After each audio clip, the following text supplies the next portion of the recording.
Just you podcast. We'll be conducting a conversation inside the music with Carol Riddick. Conversations Inside the Music, where we discuss the topics you think about when you're chilling with your fuzzy slippers and your onesie. Yeah! Welcome to Conversations Inside the Music with Carol Riddick. What's the deal? Yours truly, the magnificent DJ Jazzy Job. Hi, this is Jill Scott, a.k.a. Jilly de Philadelphia. Hey, this is Gerald Beasley. Conversations Inside the Music. With my dear friend, the amazing Carol Riddick. So get ready to join in on the conversation and chill with us on another edition of Conversations Inside the Music with Carol Riddick. Family, hello, and welcome to today's edition of Conversations Inside the Music with yours truly, Carol Riddick. As usual, I am beyond excited to bring you yet another episode, but my guest today is someone with whom I've had the pleasure and privilege of sharing many stages. Affectionately known as the Prince of Sophisticated Soul, I'm talking about none other than the one and only Mr. Will Downing. I was wondering who you were announcing. I'm like, man, somebody good's coming on the show. I'm like, this is going to be great. I needed the help. Wait, you must have just cleaned the phone because you it's all bright and shiny and clean and crisp. You're looking all crisp. Look, crisp. I've been called a lot of things. Crisp, it ain't one of them. It's funny. I was watching Chris Walker. And Chris he's always performing online. But his images look like they're like crystal clear. And finally, I called him. I said, Chris, what are you using to make your stuff look so much better than everyone else's? He was like, oh, no, it's just an iPad 2 or iPad Pro. That's what it was, iPad Pro. The next week, I ran out and I bought one. It's unbelievable how much better it is than a regular iPad. Okay. So you bougie. You bougie. Well, you bougie. Here's the original, because we had to turn in some sort of performance, and I turned mine in, and like I was looking regular, like everybody else. So I ran to the Apple store. I was like, "How much is an iPad Pro?" They were like, $1,000 or $9. I was like, "What?" It's it's a computer. It's a this. It's a that. So I figured we were going to be doing this for a long time. So I just went and invested in it, and, it's been worth it. Okay, well, I must say that your investment has paid off because, as you see, that was the first thing I said. I did not ask how you were. I did not ask anything about the family. Yeah, right. I said, okay, you're looking crisp. That was you're looking mighty thing. Crispy. You might get mighty crispy and clean. I said. Boy, looking mean, crispy and clean. Well, I mean, listen, you just did a commercial for iPad Pro. So, I mean, hey, I'm loving it. I mean, no one that will hear this will, they won't know what it looks like. Right. Yeah, they won't know what but they know that if they need to look clean, crisp, and vibrant, go and purchase an iPad Pro. But I'm happy to have you. I'm happy you decided to stop on by and chit chat with me for a moment. Listen, it is my pleasure. You are famous around my house. My wife did not know that you spoke so eloquently. So every time she would say something, I would start laughing. I say, hey, Orge, what are you over there making? I'm making a sandwich. And I would say, oh, you're making a sandwich? Why do you say it like that? I said, that's the way Carol Riddick says sandwich. Everybody else says, and no D. We all say sandwich. SANWICH. Sandwich. I said, Carol Riddick pronounces every syllable. I'm going to make a sandwich. So that's terrible. Every word that comes out of one of our faces, we like over enunciate now. We call out to them in honor of Carol Riddick. Well, thank you for that. And you know what? I'm going to have to call Audrey and say thank you to her as well for that bit of humor. So many of my friends, they say, Carol, say this. Like one friend of mine, he always says, Carol, go ahead. Say banana. And then it's like, because I say banana.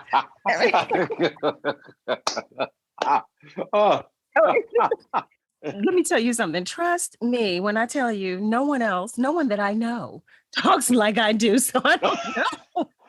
Okay, so now I'm going to reverse the interview. Where did this come from? Only because I know you. I'm going to oblige you in this moment because I knew you Thank wouldn't you. want to talk about you, but okay. Just But I'm sure indulge other me. people have this question. The real answer is I have no idea from where it comes. But I From will where? say this, from where? I will say this, my mother loved the English language. Okay. And Thursday was our reading day. Stop, don't you, you're going to stop. You See, just did it again. Everybody else says reading. Reading day. I said, what are you making for dinner? I'm gonna make some vegetables. You probably say, I'm going to have no, some they're vegetables. vegetables. You know I say Oh my vegetables. God. Oh, Vegetables. You know I that's do. I got tripped up the other day. I was talking to some of my girlfriends and my cousin, and I said something, and my girlfriend said, "Say what now? What did you what did you say? What did you just so often?" And people say, "You don't really talk like that, do you? You don't really." Yes, she does. For everyone listening, yes, she does. I love it. It's giving me hours and hours and hours and hours and hours of entertainment. All I can tell everyone that's listening is that we got a half a step closer. We do know that Thursdays were her reading days, and her mother was infatuated with the English language. So Yes. that's the first step in the 12-step program to you. Yeah, I'm sure. Yeah, no one wants that. Program. All now right, that so we've gotten that out of the way. There we go. Okay, I want to talk about your new project, but I want to know before we get into that, what have you been doing during the pandemic? What have you been into? What have you been up to outside of recording a project, sir? Listen, I have been doing everything that I've been lying to myself about, and everyone else, for the last, X amount of years. I would do it. I just don't have time to. We're going on the road this weekend. I'm gonna get to that, and I've been doing everything. You name it. I've been like, yeah. Remember that light you said you're gonna fix? I was like, I have nothing. I got nothing. So I fixed the light. So that room I said I was gonna clean out, that closet, it's like, yep, I cleaned the closet. This has been eye-opening and awakening in so many different ways. And to the point where you realize, like, this is my skill set. I don't know anything else other than music. Like, I always make a joke. I was like, yeah, my little 5th grade education, has gotten me pretty far, and now I'm like, my 5th grade education has failed me once again. Lord have mercy. This is all I know. It's sad. Oh my goodness. You know what? There are so many of us creatives who have said the same thing. Like, wait a minute, I really thought I was doing something prior to the pandemic, but now nope. It's been such a humbling experience. It has been the most humbling experience ever. And if you didn't think that you didn't know anything, that you weren't really much in the world lets you know, because they go, okay, listen, we're giving out the vaccine now. And guess who's at the bottom of the list? Guess who is the bottom of the iced tea barrel that no one wants? We are not as essential as we thought. We are not as essential as we thought. We literally are. No, we're not even in the conversation. Everyone else is in the conversation. We're not even thought it. And like, do we need entertainers? It's like, you know what? Let's deal with. We're in the good luck with that barrel. We're in that barrel. Listen. Yeah. By the time they get to us, they will be mixing Moderna and Johnson and Johnson and Pfizer and Pfizer. And what kind of water am I drinking here? Glacier water. And we are going to be the potluck of the vaccine. They're like, well, what we got left? Well, give it to them. The last one's left. As much as we're laughing about it, it really is a reality. It is so crazy. I've talked with so many people about the vaccine, And more of us don't want it than not, which actually goes along with the fact that we can't get it anyway. But, Right. but more of Exactly. us, Well, I'm glad you don't want it because we ran out. none Yeah, for you. you're right. For you, none for you. Yeah, we vaccinated the dog catchers of the world, and hell, we ran out. So by the time we Maybe got to next entertainers, time. Yeah, maybe maybe next next time. Next, yeah. If you make it, we'll vote on it. Talking about the election. Oh Lord. Well, yeah. Oh, Lord is right. People always say, well, you never really know a person until, and there's that ellipsis after that, because there are different scenarios that, apply. Well, this was one of those scenarios, the voting and discovering who people really are. Oh yeah. Oh yeah. Oh yeah. When I tell you, I believe we are all going to be a changed individual if and when we come out on the other side of this. And we will, but yeah, we will all be different because it's funny when you're talking with someone and you kind of assume that they are on your side and kind of share your thought process in regards to politics or whatever it might be, and then in return you gotta go, yeah, that Agent Orange boy, he's a real piece of work, and they kind of go, yeah, but I can see, and just you hear that, and then you gotta go, what? like what? I'm sorry. I'm sorry. What did you just say? Like, oh yeah, but I see his point of view. I kind of get it. And I'm like, okay, you know what? I think communication has to cease with you. And yeah, this has been, I would say nice, but yeah, this has been eye-opening. And God bless you. And, don't call me no more. How about that? It makes you rethink a lot of things. I'll tell you another thing. I don't even know what these groups are, but I'm going to say millennials for lack of another way of describing.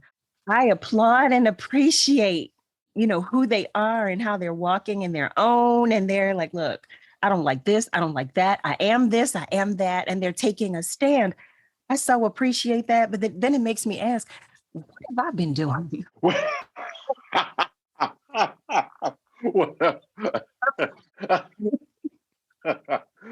about me? What's my contribution? Well, okay, there are two sides to this. All right, my thought process, because I got one of them. Well, no longer in my house, but really? Oh yeah, she's moved out. Hallelujah. Praise the Most High. Oh my. Yeah, but she's that, she's that child. She's that young lady. So on one hand, she thought, like a lot of millennials do, that they're entitled to everything. So I've seen both sides of the rainbow. So on one side of the rainbow, it's like, I'm not gonna work for that. I should give it to me. You know who I am, and I'm this, I'm that, blah, blah, blah, blah. So that's one side. And the other side is the person that you described, who is out there in the street fighting for the rights of all people and doing it. I mean, they ain't just, there's a lot of talk, but it's followed by action, like literally. My kids like marching down the street. You've always heard that lie from our parents. Say, yeah, well, I marched with King. and the King family says, of all these people who said they marched with us, they had marched. The attendance would have been far greater than what was really there. But my kid can honestly say, and I can say I've seen it, she was down with the cause. And, she's also put me to task, and, our mother as well. Like, hey, I see y'all watching a lot of TV. Like, what are you doing? Like, I love it. I mean, and it's an honest question. I couldn't get upset. And, it's true. I was like, yeah, we knew all about it. We're watching TV. Man, look at these young folks. Yeah, y'all go get them. Y'all go get them for us. Go get them. Y'all. One day she turned around and said, yeah, so Dad, I mean, what are you doing? And I was like,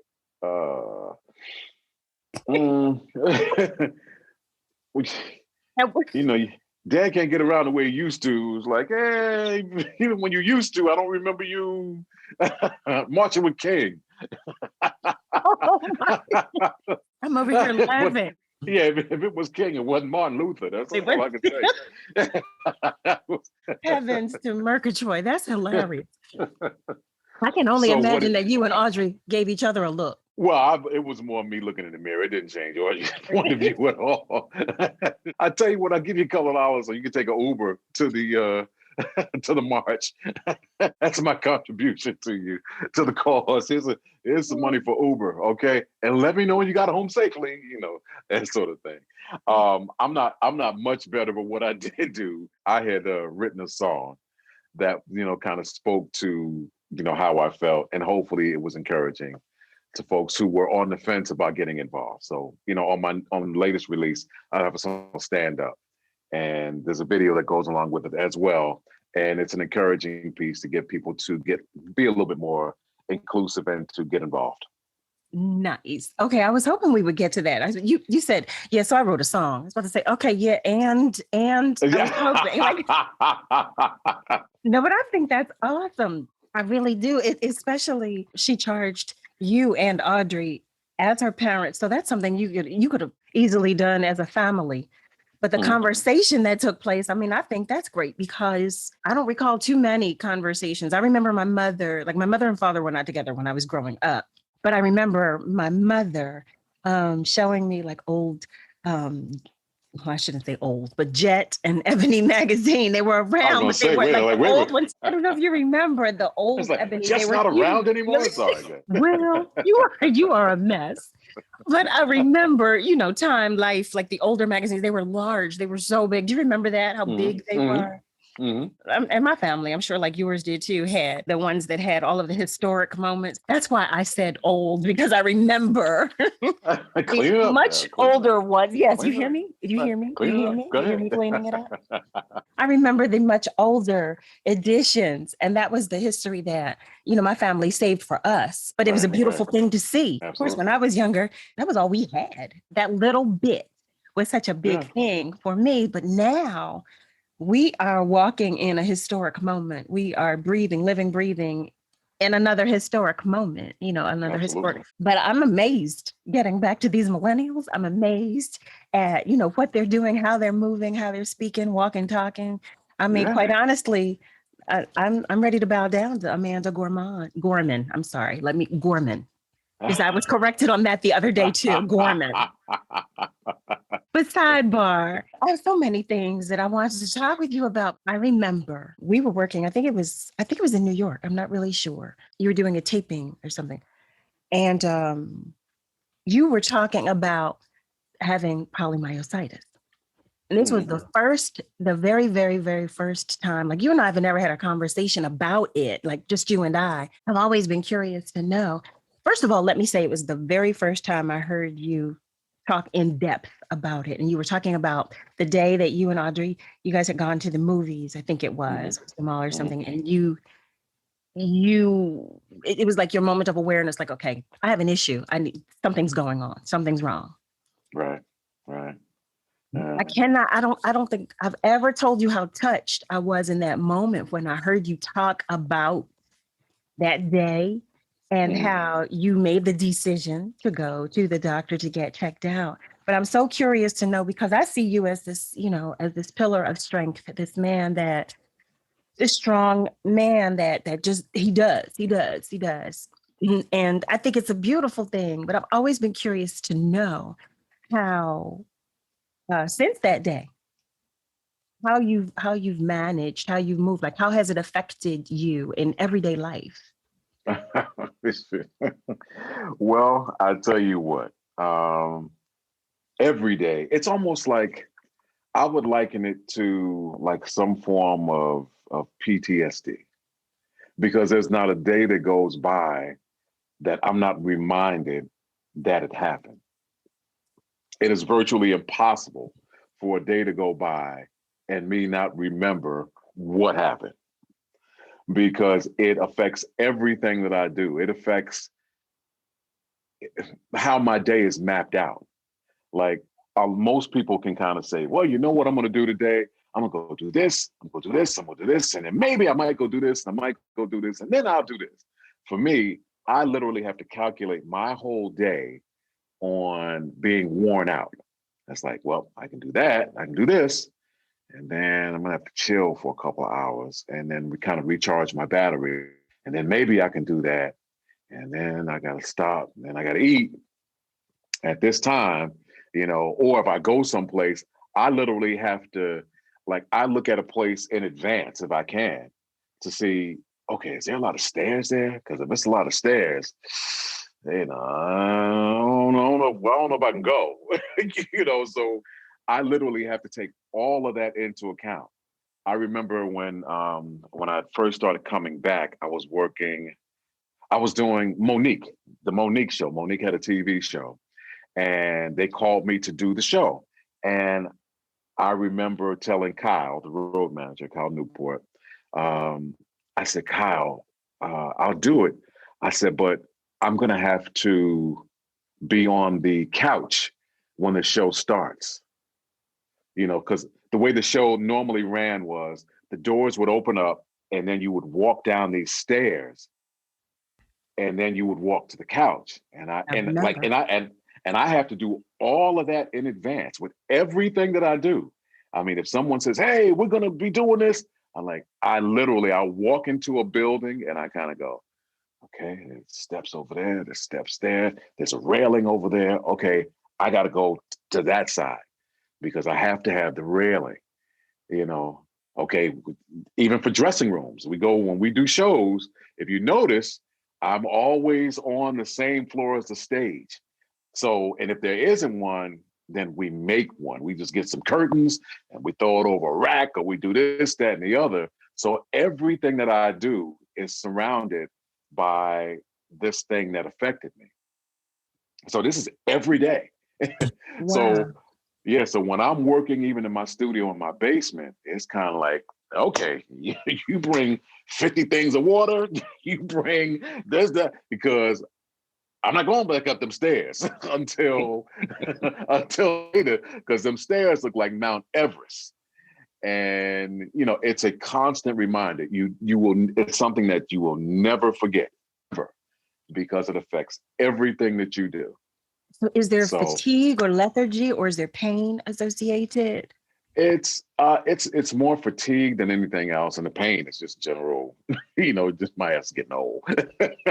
So that's just the way it is. You should hear us. I'm throwing my wife under the bus too. We wake up in the morning and forget all that trying to be quiet and like I'm just like, yeah, I don't want to wake her up. Like as soon as I get up, I'm like,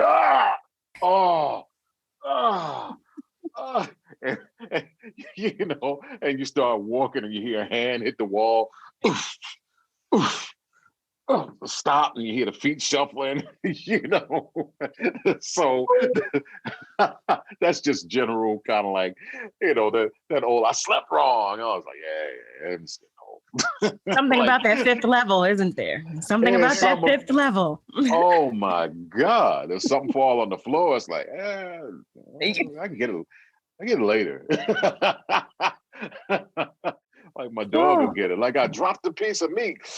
Well, you know what? He should have some meat. The dog should have some meat anyway. It's not going to kill him. That's what's happening around here. I took my dog around the block today, and normally he we move at the same pace. And for some reason today, he was feeling good.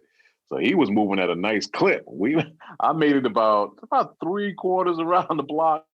And I was like, am I getting lightheaded, or do I need to stop for a minute? I'm like, the hell is wrong with me? So that's another thing I haven't been doing since I've been in this pandemic, which is what I don't call it pandemic. That's lightweight. Just a pandemic. Damn it, it's messed everything up. So I've not been doing any exercising. I get up and I go to the bathroom, which is about 10 steps away from me. When I tell you, I am so disappointed in myself because I thought, oh, this is the most opportune time for me to exercise and work out more because I was doing well. I was doing so well. I've eaten potato chips. I've eaten, I did not buy potato chips prior to the You didn't pandemic. I buy did potato not. chips? On top of that, 6 o'clock, 7 o'clock rolls around, and I find myself feeling like it's 11. I don't understand. I want that to stop. Well, okay. Well, I listen. I understand your pain to a point. Like for Mm. me, I don't know when to go to bed. Well, actually, I do know when to go to bed. But I just find myself, my days are occupied. I just don't know doing what. Like I literally, my day starts at like 8:30 every day, 8:30 a.m. I get up and, me and my dog Coda, we get up and, I get him ready and we go for a quick little, so he can relieve himself and we go for a quick little walk. And then before you know it, it's like 8:30 at night. And I don't know. And I sit there and I go, I didn't do anything. Or at least I know I did something, but I'm like, what did I do today? Yeah. What did I really get accomplished? What did I, and then I make notes for the next day and I go, I gotta do this. I gotta do this. And then it's like Groundhog's Day. 8:30 comes around and I'm walking them up the block again. And I'm like, at the end of the day, I'm like, what did I do today? My brain doesn't Right. shut up. You know what? I'm gonna try to figure out how they get that bubble in the bologna when you fry it. How does the bubble get there? That's what I You know want to. what? I don't eat bologna. I don't eat bologna. You're a smart woman. I haven't had bologna since I was probably like 10. but that bubble has always plagued my mind. The bubble. Bubble is there. You've never had fried bologna? Okay, no. Is okay, wait a minute, because you took my Listen, card from me. You've I already wish taken my people. card. I wish So- people could see my face right now. I'm looking like Stevie Wonder. My eyes and my head are turned behind me, but I'm talking to someone in front of me. I'm looking down. Carol, you've never had a fried bologna sandwich? I've never had that. Oh, But there's a okay. reason for that. There is a reason. Well, there's probably a couple of reasons. One is because you're probably smarter than everyone else. No. I'm telling you this, it has no nutritional value at all. Damn it, it's just good. Okay. Well, as my memory serves me, oh yeah. So, okay. Well, now you probably have it on YouTube. I mean, someone making a bologna, a fried bologna. But yeah, you get the bologna and you put it in a pan with some butter. And then the middle of the bologna would rise up. It was like, yeah. So the ends all the way around would sit in the pan, and the middle always bubbled up. It would bubble, and it it looked like the St. Louis arch. And if you made two, it looked like McDonald's, I guess. What do you put on a fried bologna sandwich? You can put anything on it. I mean, you could put an egg on it. You can make it put into a grilled cheese. You can make a fried. Yeah, I mean, it's anything. Okay. Anything. Okay. That was like, when we were kids, that was like a staple in the crib. I mean, you come home and be spam, or they used to be called the devil's ham. Have that, or Were they two different things? Was that the same thing? Was no, the devil's ham? That was what is the devil's ham? Devil's ham. I mean, basically, it's the same sort of meal, but it was two companies that made. One was called the devil's ham, and it came in a beige package with burgundy or red writing on it. And spam has always been in the blue, the blue can. Yeah, and it's just scraps. Scraps of what no one else would eat. They just put it all together and they sold it. That's what hot dogs are. Hot dogs are like the scraps that they put into a casing. It's garbage, basically. Right. Right. But, No, you're right. Yeah, I can't say that in my my good and grown adult life I have any desire to have a fried bologna sandwich. But when you finish this interview, fun. listen, when this interview is over, I can assure you that you're probably going to go on YouTube and punch in fried bologna sandwich. And I'm sure that some strange person on the planet has filmed themselves making a fried bologna sandwich. And it is an experience that you have to have. It is, like I said, it has no nutritional value at all, but Okay. it will fill you up, and you can be rest assured that you'll be giving it back to the city very quickly. Okay, so it's like a White Castle's hamburger. It is Oh, amazing. wow. Nothing, nothing, Wow. nothing, nothing on the planet. Nothing has ever felt better than a White Castle's hamburger in your mouth, and plenty of them for a small fee.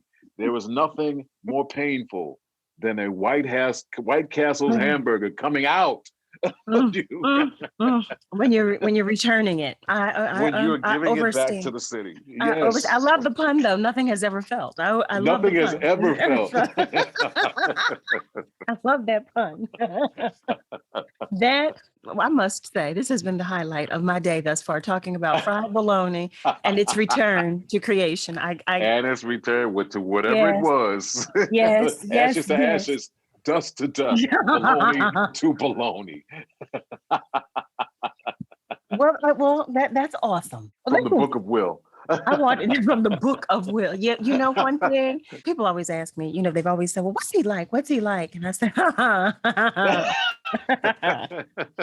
If that's only you knew. if only you knew. That's the typical response from me. Boy ain't right in the head. Listen, you need something to get you through the day. Right. He said, what'd you do today? I laughed. I laughed. Without a doubt. It could I be know I had a worse. good laugh. It could be worse. Absolutely. I want to shift gears for a moment. I want Sure. to talk to you about one of now. This is the only hobby of which I'm aware that you have, and that's photography. So we have that in Mhm. common. But Mhm. actually, I have a question, Sure. and then I want to share something with you that I've always been embarrassed to share with you. But I would like to Okay. know, when did this hobby of yours start with photography? My taking up the picking up the camera started in 1990. Oh wow. Yeah, I think 1990. I'm sorry, I'm looking at the that people can't see this is a but I'm looking at the wall, my wall of fame and shame. 1990, yeah, it's like between 90 and 93, somewhere around there. And I was doing a photo shoot with a photographer, a woman named Carol Friedman, who had shot, two or three of my album covers. And I'd gotten so comfortable with her. We're talking about the days of film. So this is not digital where you could shoot it and then look at it right then and there and kind of, oh yeah, okay, let me adjust this. So we had Polaroids, you know. So she was shooting these Polaroids, and she took this Polaroid, she showed it to me, and she goes, oh, this is so beautiful. I think this is going to be great. And I'd become so comfortable with it because we had shot so many covers together. I was like, yeah, it's cool. I think the lighting could be a little bit here. And, I think like the shading on my face is this, and, the background and she just kind of looked at me like, I ain't asked for all that. And, the next time you want your album shot, why don't you do it your damn self? If that's where we're going with it. So I got like, I sat down, I shut up, I smiled real nice for the camera, I did all the stuff that she needed. And then that following weekend, I say, because I thought about it, I was like boiling inside. Like, talking to me like that. Like, I don't know what the hell I'm talking. Your job ain't that hard. I can shoot a picture. Anybody can shoot a damn picture. And I went out and I bought a camera and I bought as much film as I could buy. I had rolls and rolls and rolls and rolls and rolls and rolls of 35 millimeter film. And I put it in my camera and I was shooting, taking pictures of everything, and everybody in my family, it was sick of me. I was like, yeah, hey, stand there, click. And there's a rose over there, click, there's a flower, click. Oh, look, rain is falling, click. That building looks fascinating, click. And I took all these pictures and I turned them in and I got the pictures back and they were terrible. They were unbelievably bad, all of them. So it got me into, okay, you know what? Let me really start reading. Let me go possibly take a couple of lessons from someone who knows what the hell they're doing and learn a little bit more about lighting. And I got into it. I mean, I got into it big time, big time, big Yeah, time. you have a And coffee table book. Of course you did. yeah, yeah, I jumped in with both feet. You know, I've got tons and tons and tons and tons of equipment around here that I don't use anymore because no one shoots film as much as, well, not to say no one, but people don't shoot film as much as they used to, and I'm included in that bunch as well. Everything is digital. So yeah, that was my first foray into shooting, and I haven't put the camera down since. It's an outlet for me, you know. So Mhm.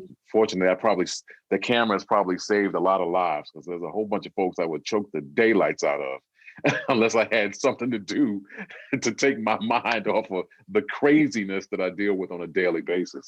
So yeah. I overstand. Let me say that. I overstand. Yes. So wait, so from whom did you take lessons? You said you took lessons from whom or with whom? Yeah, there was a guy in, lived in Jersey for the last, I can't count the amount of years, but there was a place that I used to take my daughter. There was a dance school I used to take her to. And while she was doing dance, there was a photography like shop, a camera shop. And it was also a photography studio. So I would go in there every Saturday while my daughter was taking these 2-hour lessons. And I would sit with this guy. His name was Carl. And at first I started going in there and, it was just like small talk. And then he would see me every weekend and he was like, so like, what do you do? And I started telling him, hey, I do music. And he became fascinated with what I was doing. And he said, well, obviously you're fascinated with photography. What do you want of this? What do you want of that? And I started asking questions. And he was like, okay, well, come on, let me take you in the back. Come on, sit down here. He had a backyard and he would start showing me stuff and show me stuff about lighting and about f-stops and about, depth of field and this and that. And so I was like, great. And then I started shooting more on my own. I started getting better.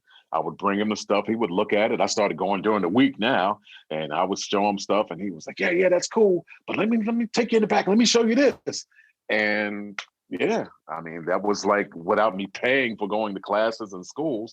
I started working with this dude, Carl. Like I'd be there two or 3 days a week. That was Just valuable. going in. Oh, very valuable. And listen, he did okay. He ended up selling me everything under the sun. It was like, yeah, you need this. I know it was all jive sometimes. This camera, this one right here. And I was like, great. How much is it? Oh, it's normally a $1,200 camera. I'll give it to you give me $1,000. But I need this camera. Man, let me tell you something. Okay, great, Carl. And I'd get the camera. And remember that camera I sold you? I was out and I found this. This is a rare lens. You need this lens for that camera. And I normally only charge. I was like, but it's going to do this to my pictures. Carl, yes. Yeah, and how much is it? Yeah, I was like, the little man on the American Express card who wears the hat, he was taking the hat off and sweating, wiping his brow off. Like, oh, he's using me again? Oh my God. Oh, damn. You see the sweat rolling down his face. Oh my goodness. I know Audrey was looking at you too. Audrey was probably saying, oh, wait, what? I don't think she had a clue how much that stuff costs. I mean, but I was like, yeah, the kids are coming this weekend. What are they going to have? Bologna sandwiches. Really? It's good for them. So I didn't realize that's all I could afford at that point because I had to have that light. I had to get that. I had to get that camera. I had to get that lens. You don't understand. Oh, that is hilarious. But then, it's so funny. I'm sure we can all relate and identify with that. Something that can feel like, no, but I have to have it. I have to have it. I have to have it. And nothing has changed with this pandemic. I have more equipment in this little room I'm sitting in right now. I've got 3 ring lights. I've got a green screen. I've got 4 microphones. I've got 4 computers sitting right here. So yeah, it's the same thing. Every time I see something like that, I'm like, man, how do you get that so? Why does it sound like, well, if you had the F7932, man, makes that F7931 look like nothing. How much is it? Well, it's $1,000. Or if you've had that iPad Pro, like we were That talking iPad about here, Pro, right? yeah. It'll make you look crispy and clean. Yes. Well, it does make you look crispy and clean. You look crisp. Well, yeah, Not for those crispy, but you look crisp. I look Yes. crisp. Sorry. I Yes, said you look crispy. crisp. So I made the comment to Will. I said, what device do you have, or what program, or what have you? What do you have? Because your video looks amazing. It looks awesome. He said, this is my iPad Pro. I told him he had officially done a commercial for iPad Pro because I now want an iPad Pro. Okay. See? There you go. Okay, I want go- an iPad Pro. Listen, go find Carl. He'll sell you an iPad Pro and a I bet he will. I bet he will. And some old cameras that you don't need, but he's gonna make you believe. Give me all that money. I take these 3 beans. These three magic beans. And then I'll wind up trying fried bologna because I will have bought this. Because that will be all I can afford to eat, okay? In a pandemic. Carol, what's wrong with your skin? I started eating that fried bologna. Look what it's done to me, but it tastes so damn good. Listening to you. So wait, I want to ask you if there's any truth to this, and if so, how much truth there is to this. I read that you were the spokesperson for the American Stroke Association. Well, I mean, I don't hold that title exclusively, but yeah, I mean, I am one. Years ago, the American Heart Association decided to kind of have like a real campaign to raise awareness in the Black community in regards to heart health. And they had all these celebrities and recording artists and people of the like to do these PSAs. And so I got the telephone call to read this PSA, and I went in there and I read it. And they, oh, great. And I said, well, hey man, so what are you guys doing? And they kind of looked at me like, yeah, we're just doing these PSAs.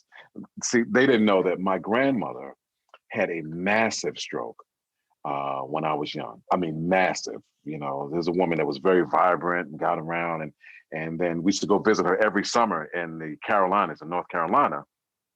And we went down one summer, and my parents didn't tell us, before we got there, but she was basically bedridden, couldn't speak anymore. She had a massive stroke. So that affected me. So when they asked me to read this PSA, I'm kind of like, well, I can do more than read a PSA. I can, we want to get involved. We really want to make a difference. So I started doing these, it was called Strike Against Stroke. Before I had gotten sick, I was like a bowler. I mean, I used to bowl, like for real bowl. I was into that as much as I was into photography. So I would, that was my outlet. I'd be in a bowling alley, 4 times a week, bowling. So we decided to do these events, and we called it Strike Against Stroke, hence the bowling aspect of it. And the American Heart Association would come to all these events, and they would do screenings and hand out pamphlets and that sort of thing. And we would normally do it with like the local radio station and get people to come out, and they would have a good time and also kind of raise their awareness in heart health at the same time. So Strike Against Stroke, me, American Heart Association. So that's my connection. You see that? Of all the things, see that? I had no idea. But I'll tell you this, you mentioning bowling brings me back to... Is your bowling? Gigi! For those of you who are unaware, my nickname from the one and only, my beloved, Deanna Williams, is Gigi. She calls me Gigi because I am a gadget girl. Yes, I love gadgets. I am a huge nerd and a tech person. And she I didn't knows know that's where it came from. Yes, I'm her Geek Squad. I did not know that. I thought it was just something that she just made up because it started calling you Gigi. I'm like, she calls me Gigi. Thing. She Gigi. I am Gigi because I'm a gadget girl. When Didi has an issue with anything electronic, she calls me. So I've installed her printer. I've gone to look at her Wi-Fi. I've got there's everything and all of her devices. So that's I know. Yes, there you go. Gigi. Gadget girl. Yes, You know I'm a nerd. Everyone I who got knows it me now. knows that I'm a nerd. You've seen me on the road. I've had all kinds of uh, cables, cords, peripherals, all kinds of, everyone who knows me can attest. Listen, you have talked me through more stuff. I was like, I call you, Carol. What's this Wi-Fi thing they talking about? Well, first off, it's called Wi-Fi. I'm like, oh, okay. And But I'd I'm have my phone, and you look at me, you kind of go, "You're the only person I know that uses your phone as a phone. You know this thing can do so much more." And you showed me something else. Like, I didn't know that. I, I honestly didn't know. oh, but it gives me pleasure because it's so much fun for me because I love this stuff and I always read the again, for anyone who did not pick this up, I am a geek and I do love to read. I do. I do. So I read the instructions, the directions, all of everything. When there's an update, I want to read everything that's going on with the update. I want to know, people always say, well, how did you know how to do that? Well, it give you that information when you so, And listen, most of us just kind of push agree. yeah. Do you agree to agree? And in the morning, it'll be there. When your phone, only thing that we all do is just charge our phone up. And in the morning, you'll have an update. We're having Oh waffles. my goodness. I have a feeling people are going to say, Carol, I learned more about you in this interview than I did Will. And that was And not my intent. You're more interesting than I am. Don't worry about No. Well, wait. So I want to share this with you. I was telling you, I'd never told you this story before, but it all ties in. You're talking about bowling. I don't know if you remember this day. It was, we were in San Francisco. And Mhm. yes, because we had gone to Lombard Street, the Crooked Street. So, Uh-huh. and it was me, you, and Kyle. And we were stopping by, there was an event, a friend of yours was having an event, I believe, at a bowling alley. At that time, I did not know of your love Oh, for bowling. yeah. Right, right. Yeah. So we were going there, but we stopped at first at Lombard Street. And I was so excited because I wanted to take pictures. So I said, I've got to get photos. I've got to get photos. And you and Kyle, dropped me off. And you said, yeah, we'll be right here. We'll be here. We'll wait here. And I was taking all of these photos and I was so happy with my pics. And I come back and I jump into the car and I'm sitting in the back seat. I paid absolutely no attention. It was the same. I don't know. It was whatever it was. It was a Benz or whatever it was. Whatever the car was that we were in. It was the same car. So the same brand. So I paid no attention. I get into this car. I'm sitting in the back. And I'm looking at my phone at my photos, and I am so happy and so excited to share with you guys these beautiful pictures I had just taken. And I'm sitting there like, oh my goodness, I can't wait. I can't. Where did they go? Where did they go? This is what I'm asking myself. Where did they go? Because I was standing there the whole time. Where did they go? That question came and went in 2 seconds. Where did they go? Where did they go? I went back to admiring my photos. And I look to my right and there's a family staring at me. They're staring at me. My first response, what are they looking at? Why are they looking at me like that? So I'm looking. I said, yes, may I help you? May I help you? That's what I asked them. May I help you? And the gentleman, it was a man, his wife, and one of their parents. It was an older couple, and they were so afraid. They were terrified of me because I was sitting in their car. I asked, may I help you? And he said, yes, please, yes. Can I help you? Can I help you? He said. No, I'm fine. I'm fine, thank you. That's how I responded. I'm fine, thank you. I'm fine. What your problem is? In that moment, I took a look and I realized that the interior was lighter than the interior had been just moments before. I said, wait. And then I look and there's a cigarette in the tray and I said, I realized I am in the wrong car. I am sitting in this family's car. And they are terrified of me and they are afraid to ask me to get out of their car. I realized this. And then of course I say, oh my gosh, I've got to get out of this car before Will and Kyle get back because they will never let me live this down. Oh my God. So I jump out of the car and I never told you guys. I was so embarrassed. And nor did I ever show you the pictures. I never showed you the photos because You're killing me, kid. You're killing me. yeah. So although I'm technically inclined, I don't pay attention very much. So Oh, yeah. oh my God. Mhm. Oh. Now, did you take pictures with the family to kind of like, just to, like, y'all ain't gonna believe this. Here I No, am. they were terrified of me. I was It's sitting like- in their car in the back. I was strapped in. I was looking at my phone. I was indignant because the man asked me, "Can I help you?" And I said, "No, but may I help you? How may I help you?" No, there were no photos. These people were glad to be rid of me. Oh my God. Listen, they probably talk about you to this day. I'm sure they did. This black girl, she got in our car and she wouldn't get out. She wouldn't get out. Right. That's why I voted for Trump. See, they think they're entitled. You Oh know, my God. listen. They were terrified of me. And I was so embarrassed to tell you guys because I could not believe. I was so busy looking. I could not believe I had done that. Wait till I tell Kyle this one, boy. Ooh, Lord have mercy. Oh, we gonna have you messing my throat up as you messing up my throat. Shoot, I was supposed to do some singing later. I was messing up my throat, making me laugh like this. No, I said I would never tell you. I said I will never tell them. I am never going to tell him or Kyle because I've always been so embarrassed. But you know what? We've just lived through worse. 2020 itself was enough, Yes, so I we can, have. I can now Thank you. share that story with you. Listen, you're not alone. I didn't do it. My daughter did it one time, and I was so pissed. I was so mad.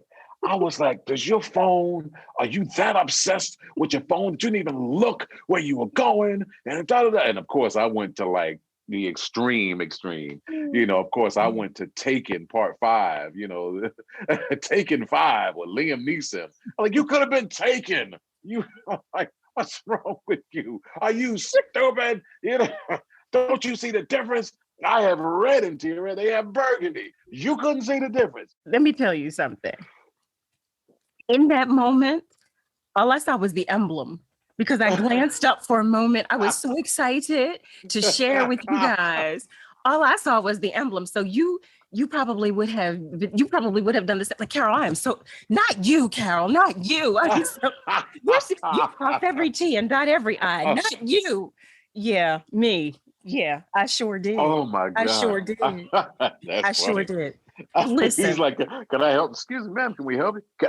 Help me. Can I help you?" I sure did. I sure did. And I was so embarrassed because I was so indignant. I was so indignant with these people. I knew No, I was I'm right. fine. Yeah, I'm fine, thank you. fine. I am Yeah. fine, thank you. How may I help you? So listen. He said, "Well, maybe you can move over or maybe get out of our car." So listen. Oh my goodness. I want to remind everybody because I feel like I've kept you. So I'm going to let you go. But before I do, I want to say thank you so much for just, stopping on by, having a conversation with me. And I want to remind everyone that you have a new project called The Song Garden. Okay. Ooh. Let me ask you this. How many albums is this before we jump? This is number 24. This is my 24th record. Yeah. You better get it. You better get it. Listen, that's what happens when you have way too much free time. It's work. And as I alluded to earlier, like you come to the realization that this is all you know how to do. That's what people say. Well, when are you gonna stop? I'm like, I'm not good looking and smart like you. It's not like I'm gonna be an attorney tomorrow. I'm gonna be your doctor. I'm like, it's kind of what I do. This is what I've been doing for the last 33 years. I don't know how to do anything else. So I've kind of like, I've thrown out the rule book many years ago. I threw the rule book out many years ago in regards to artists and recording. It used to be where you would record a record and then you'd wait 3, 4, 5 years before you put out another one. And of course, the record company would tell you, you got to go away so they could miss you. You don't want to oversaturate the market. And, so you've done this record. We're going to work this record for this long. And then you get started another one. So yeah, you won't have another record out for another 3 or 4 years or 5 maybe. And the world changed. Digital came along, the internet came along, and the world changed. And all the thinking of the process of making records that we used to follow back in the day, they no longer exist. There's no such thing as oversaturation of your brand. It's virtually impossible now. So true. So you could put a record out a month. You could put a song out a month, and people are still gonna, 2 weeks after you put that one out, they're gonna go, when's the next one coming? And when's the next one coming? And what you got there? What you got out now? Oh, I got that one. When's the next one coming? It's like you can't have enough. So I'm just gonna do this, what's the old saying that, we ain't gonna stop till the casket drops. So we just gonna keep doing what we do. Why that one? Why couldn't we get, I'm going to do this until the wheels fall. Till the wheels fall Yes. off. Yeah, because Yeah. everyone says that one. Yeah, I have slightly ghetto tendencies. We ain't gonna stop till the casket drop. All right.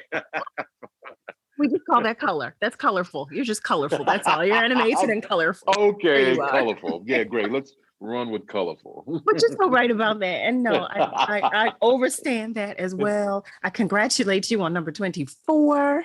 Thank you. The title is The Song Garden. And as you did make us aware, the single now is Stand. Stand up. Yeah, Stand stand up, up. Get stand involved. up, Absolutely. stand up. Stand up. Stand up. All right. Well, give my love to everybody, please. And please don't give Coda any more popcorn. That's not gonna happen. Okay. My man, Cole Dizzle. Hey, listen. He is a family member. I eat, he eat just like that. I eat, you eat just like that. If I move, you move. Yeah, if I'm having popcorn, homie having popcorn. I'm having chicken, my man having some of that barnyard pimp right along with me. Everybody, I'm petitioning to save Coda because he gives Coda kettle corn. So Listen, poor Coda. and he- Poor Coda. And he's still here. He's still here. I'm still standing. Yeah. That's his thing. Audrey, my love. Give Audrey my love. So please, I would definitely do please. that. Thank you. Thank you Appreciate that. so. Thank you, Will. Thank you. You're welcome. Family, that wraps up another edition of Conversations Inside the Music with yours truly, Carol Riddick.